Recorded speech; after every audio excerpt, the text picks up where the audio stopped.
Ahojte, dneska sa pokúsime odmerať nabitúto batériu, autobatériu, áno. Takže napätie na prázdnu na nej si odmeriame 11,47 V, 46. Pripojíme si nabíjačku, takúto väčšiu mašinu. Zapíname nabíjanie.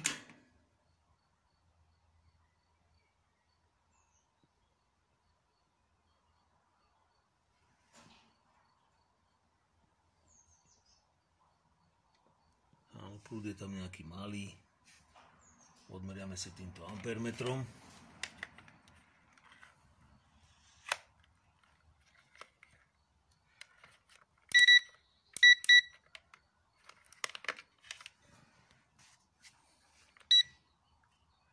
Takže tento ampermeter nám digitálne ukazuje 3,6 A, že tam tečie. 3,7 kolíše to. Tento je taký vstávaný, taký menej presný, ručičkový.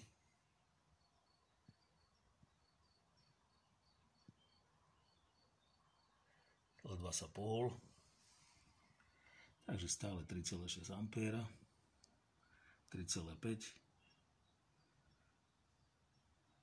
A necháme tú batériu trochu, autobatériu trochu nabíjať.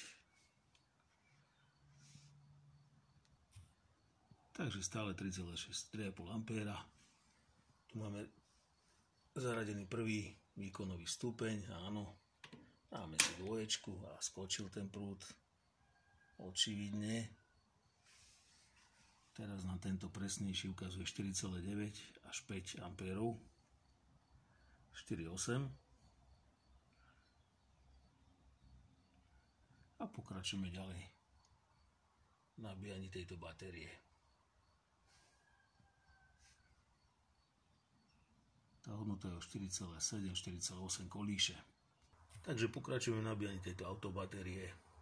Po zhruba 10 minútach máme prúd 6,1 A, 6 a 6,1. Tento ručičkový ukazovateľ nám tu ukazuje nejakých 5. Áno. Tu máme 6,1. A ešte si teda odmeriame na tejto batérii, ako stúplo výstupné napätie. Na začiatku nabíjania mala táto autobatéria 11,3 V.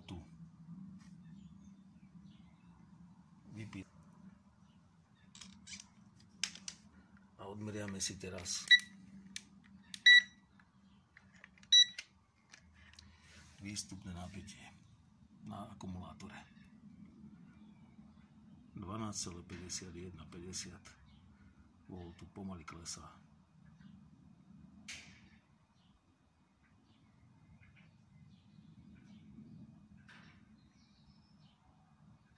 Takže takýto je výsledok nabíjania po zhruba 10 minútach.